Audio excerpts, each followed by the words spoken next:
আসসালামু আলাইকুম। Horror 1 hour with তানভীরে আপনাদের সবাইকে স্বাগতম।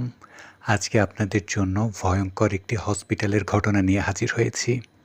ঘটনাটি আমি কালেক্ট করেছি আমার এক বন্ধুর বড় ভাইয়ের কাছ থেকে। সঙ্গত কারণে এই ঘটনার মধ্যে যতগুলি নাম ব্যবহার করব সবগুলি ছদ্মনাম। তো যেহেতু সে আমার বন্ধুর বড় ভাই সেহেতু তাকে আমি শাওন ভাই হিসেবেই এই ঘটনায় সম্বোধন করব। আপনাদের যাদের কাছে এরকম হরর ঘটনা রয়েছে আপনারা অবশ্যই আমাদেরকে মেইল করবেন। আমাদেরকে মেইল করার অ্যাড্রেস আমি স্ক্রিনে দিয়ে দিচ্ছি। পুরো ঘটনা শুরু করার আগে একটি কথা বলছি, যারা এখনও আমাদের চ্যানেলটি সাবস্ক্রাইব করেননি এক্ষুনি আমাদের চ্যানেলটি সাবস্ক্রাইব করে নিন। তো এবার চলুন ঘটনায় যাওয়া যাক। শাওন ভাই, যিনি পেশায় কুয়াকাটার সমুদ্র সৈকতের 3 স্টার হোটেলের ম্যানেজার হিসেবে কর্মরত রয়েছেন। সঙ্গত কারণে আমি তার হোটেলের নামটি এখানে উপস্থাপন করছি না, তবে উনি কুয়াকাটার একটি 3 স্টার হোটেলের ম্যানেজার হিসেবে এখনও কর্মরত রয়েছেন। আজকে আমি আপনাদের সামনে যে ঘটনাটি উপস্থাপন করছি এই ঘটনাটি ঘটে যায় 2017 সালের 16ই আগস্ট। শাওন ভাইদের বাড়ি খুলনায়। তো উনি ওই সময় ছোট্ট একটা ছুটি পান এবং সেই ছুটিতে উনি ওনার কর্মস্থল থেকে বাড়িতে আসার চেষ্টা করেন এবং উনি সবসময় ওনার কর্মস্থল থেকে বাড়িতে বাইকে করেই আসতেন। সাধারণত উনি খুব একটা বাস বা অন্য কোনো গাড়ি ব্যবহার করতেন না বাড়িতে আসার জন্য। ওই দিন উনি ওনার কাজ শেষ করে সন্ধ্যা 7টার দিকে রওনা দেন বাড়ির উদ্দেশ্যে। উনি যখন বাইকে বাড়ির উদ্দেশ্যে রওনা দেন কিছু দূর আসার পরে উনি বেশ খানিকটা ঝড় এবং বৃষ্টির মুখে পড়েন, যার জন্য রাস্তায় ওনার বেশ খানিকটা দেরি হয়ে যায়। প্রায় 2 থেকে আড়াই ঘন্টা বৃষ্টি চলে এবং এর মাঝে বেশ কিছুটা ঝড়ও হয়। ঝড় এবং বৃষ্টির কারণে ওনার প্রায় 2 থেকে আড়াই ঘন্টা দেরি হয়ে যায়। তো উনি কিছুটা দেরি করে আবারও উনি বাইক নিয়ে রওনা দেন। বৃষ্টি হওয়ার কারণে রাস্তা বেশ খানিকটা পিচ্ছিল হয়ে গিয়েছিল এবং অনেক অনেক জায়গায় আমরা সবাই জানি পিচের রাস্তা থাকলেও সেখানে কিন্তু পাশের যে কাদা সেই কাদাটি ওপরে চলে আসে, যার জন্য রাস্তা বেশ খানিকটা পিচ্ছিল হয়ে যায়। তো শাওন ভাই এরকমই একটি দুর্ঘটনার মধ্যে পড়েন। উনি হঠাৎ করে প্রচণ্ড রাস্তা পিচ্ছিল থাকার কারণে হঠাৎ করে ওনার বাইকটি স্লিপ করে এবং উনি পড়ে যান। পড়ে যেয়ে অবশ্য ওনার খুব বেশি সমস্যা না হলেও ওনার হাতের কনুইয়ের সাইডে বেশ খানিকটা কেটে যায় এবং সেখান থেকে রক্ত পড়তে থাকে। উনি আশেপাশে কোনো কিছু না পেয়ে ওনার বাইক মোছার যে কাপড়টি ছিল সেই কাপড় দিয়ে উনি ওনার হাতটি বেঁধে ফেলেন। যদিও এই কাপড়টি যথেষ্ট অপরিষ্কার, যার জন্য উনি ভাবছিলেন আশেপাশে উনি যদি কোনো ফার্মেসি বা কোনো ক্লিনিক পান সেখান থেকে উনি ওনার হাতটি ড্রেসিং করে নেবে। যেহেতু ঝড় বৃষ্টির রাত, যার জন্য উনি আশেপাশে তেমন কোনো ফার্মেসি বা দোকানও খোলা পাচ্ছিলেন না। আর যেহেতু অলরেডি ওনার প্রায় 2 থেকে আড়াই ঘন্টা দেরি হয়ে গিয়েছে, যার জন্য এখন বেশ খানিকটা রাত হয়ে যায়। ওই সময় প্রায় 10টা থেকে 10:30 বাজে। তারপরও উনি বাইক চালাচ্ছে এবং আশেপাশে কোনো ফার্মেসি অথবা কোনো ক্লিনিক খোঁজ করছে। কিন্তু আশেপাশে তেমন কোনো কিছুই উনি পায় না। ঝড় বৃষ্টি হওয়ার কারণে আশেপাশে যে ছোট ছোট বাজারগুলি রয়েছে সেই বাজারের প্রায় সব দোকানই বন্ধ এবং রাস্তায়ও তেমন কোনো গাড়ি বা মানুষজনের আনাগোনা উনি পান না। মাঝে মধ্যে 2-একটা বাস বা ট্রাক খুব গতিতে চলে গেলেও উনি স্থানীয় তেমন কোনো মানুষকেই আশেপাশে দেখতে পান না। শাওন ভাই যেহেতু ওনার বাইক মোছার কাপড়টি দিয়ে ওনার হাতটি বেঁধেছিলেন, যার জন্য উনি একটু তাড়াতাড়ি ওনার হাতটি ড্রেসিং করতে চাচ্ছিলেন, কারণ এ ধরনের কাপড়ে অনেক ধরনের রোগ জীবাণু থাকে, সেটা থেকে আবার ইনফেকশন হতে পারে। যার জন্য উনি চাচ্ছিলেন খুব ইমিডিয়েটভাবে কোনো একটা ফার্মেসি অথবা ক্লিনিকে যেয়ে ওনার হাতটি ড্রেসিং করে নিতে। এভাবে চলতে চলতে প্রায় রাত 11টা বেজে যায়, কিন্তু তারপরও উনি আশেপাশে কোনো ফার্মেসি বা ক্লিনিক পাচ্ছিলেন না। রাত 11টার পরে যেয়ে উনি একটি নির্জন এলাকায় একতলা বিশিষ্ট একটি ডায়াগনস্টিক্স সেন্টার দেখতে পান। সঙ্গত কারণে আমি সেই ডায়াগনস্টিক সেন্টারের নামটি এখানে উল্লেখ করছি না। উনি হালকা মৃদু মৃদু আলোয় ওই ডায়াগনস্টিক সেন্টারের নামটি দেখতে পান।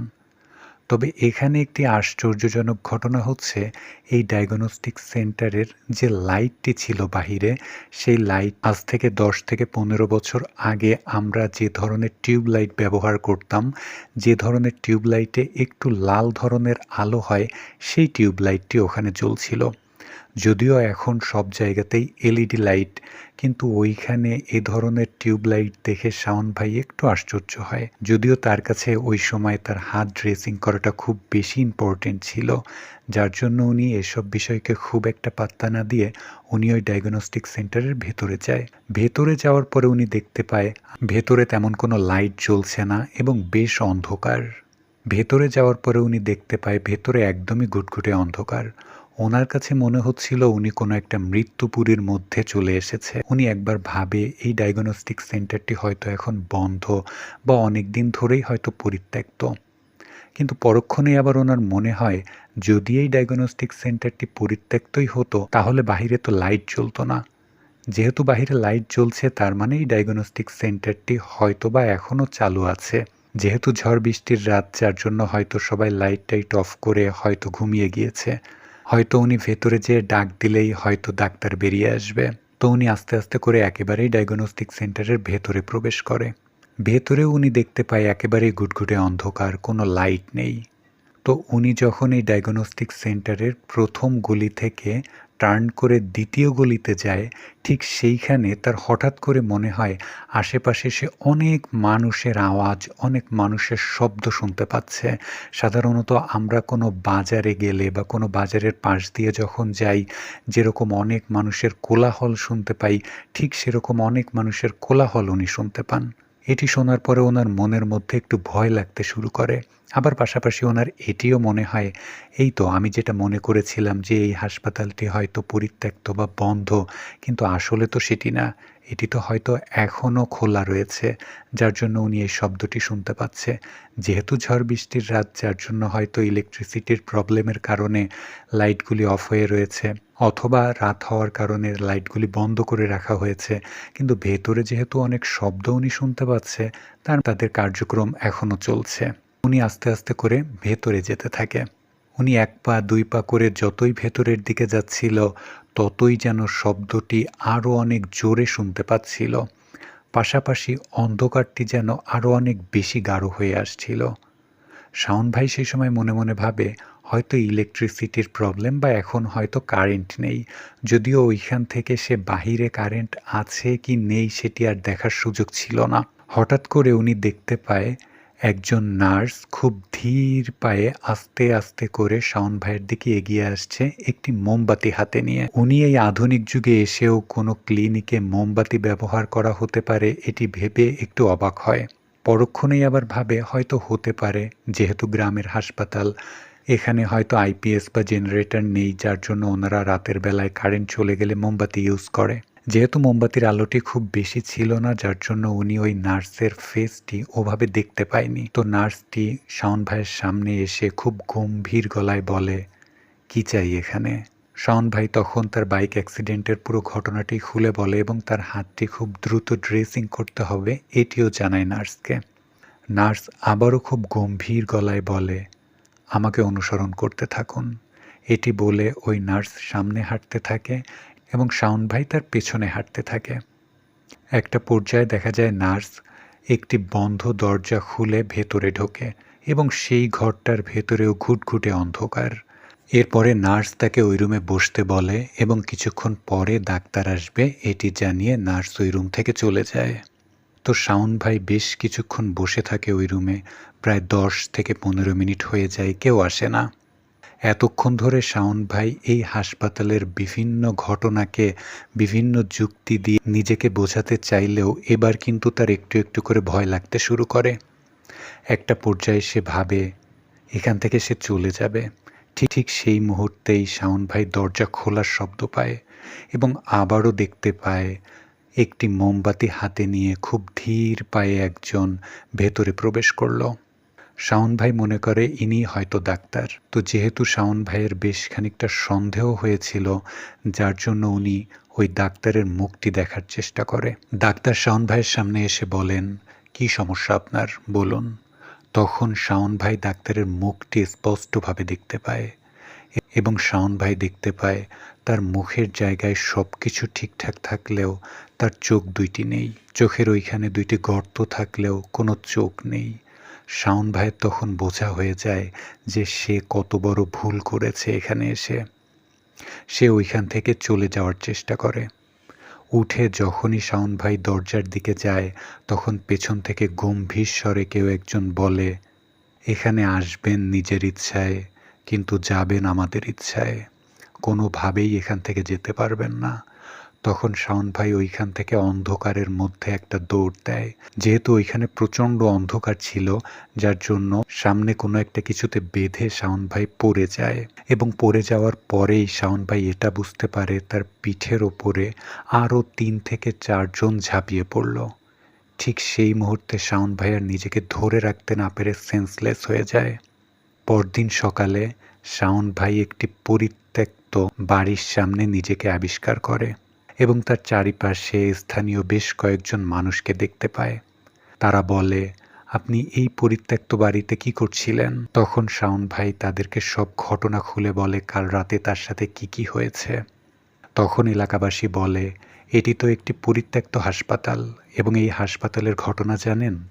২০০৭ সালের ১৫ই নভেম্বর যখন ঘূর্ণিঝড় সিডর হয়, বিভীষিকাময় ওই ঝড়ের রাতে এই হাসপাতালের একটি রুমের ছাদের ওপরে অনেক মোটা একটি গাছ ভেঙে পড়ে এবং ওই গাছ ভাঙার ফলে হাসপাতালের ছাদও ভেঙে যায়।